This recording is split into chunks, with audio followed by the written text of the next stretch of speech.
Hey guys, happy Wednesday to everybody. I just wanted to pop on to make this video. I'm going to try to keep it short and sweet. And I'm just here to clarify some misinformation that's out there about this particular doll, which I no longer have. This is Janika, aka Lucy, when I had her in my nursery.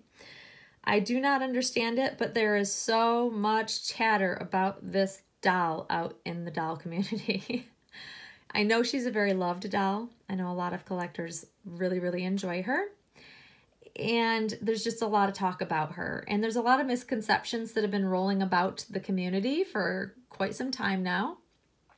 And I've kind of sat back and just not really said anything because, you know, I know what I paid for the doll, and that's what the chatter is about. It's you know, there are certain collectors out there that are speculating what I paid for this doll, and then when I sold the doll, they're also speculating that I made this huge profit on her, which, by the way, is not the case at all.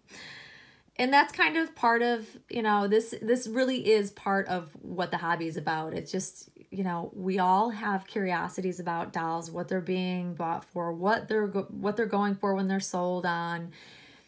All of these things, it's nature of our hobby. I get that.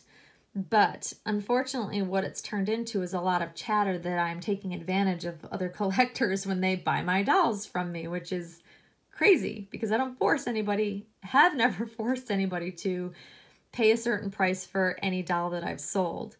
So I figured it's just best just to come on and clarify. I'm going to share with you guys my original receipts, which there are 2 of them, to Claire, when I purchased her back in May of 2015.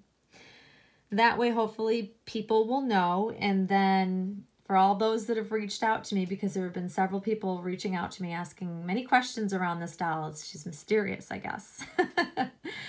But this way, you guys will know what I paid for the doll. And I know majority of the comments are going to be, it's nobody's business but mine, what I bought the doll for and then what I sold the doll for. And I agree with you 100%. But there are others out there that do feel it is their business for some reason. I don't know why.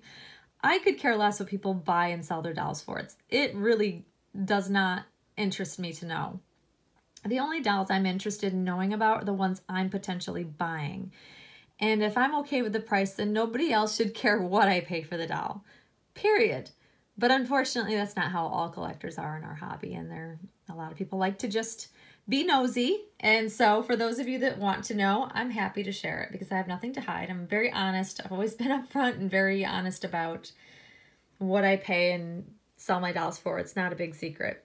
So here you're going to see, this is the first payment that I sent to Claire. It was sent on, you'll see, May 29th of 2015. I sent $5,080, and you'll see that the message was a payment for Janika prototype doll.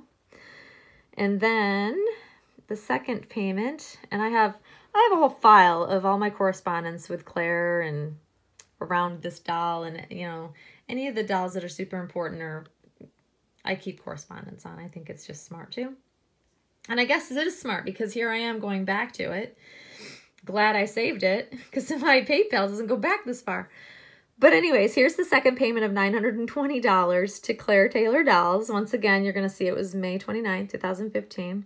And it was balance paid in full for Janika prototype. So I paid a total of $6,000 for this doll, or for that doll. I don't have her anymore, so I can't talk in terms of like she's currently here, because she's not. A friend of mine has actually adopted her, and I'm so happy for her.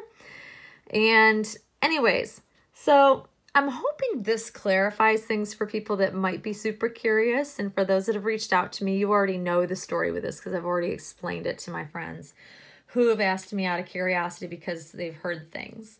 So, you know, I have no problem sharing this information. I know, I know the comments that are going to be put underneath this video that you don't have to share this information, but for me, I'm kind of had enough of people talking about a doll I don't any longer even have.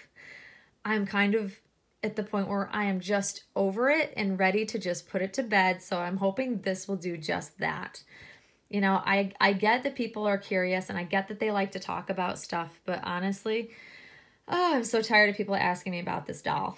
I really am. I'm glad her new mommy is really, really thrilled with her. I am thrilled that I still get to see pictures of her and such. So yeah, I mean, it all works out for the best. And if people have questions, by all means, feel free to come and ask me.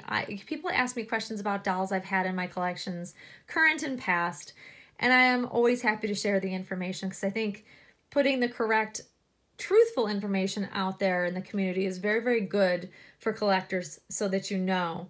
I think it's very easy to create gossip amongst our doll community because it creates a lot of confusion, because a lot of collectors have opinions based on, I don't even know what, like there's a lot of collectors that have never had a doll, never seen the doll in person, and yet they will strongly say one thing or another about the doll. And I feel like if I have an opinion about a doll I have had, I'm happy to share it. If I don't know anything about the doll, I'm not going to talk about the doll. I only talk based on my experience, and I believe that that's something that all collectors should do, because I think with so many people out there that are new, we're just muddying the waters when we're just chatting our opinions about this, that, and the other thing. I don't know.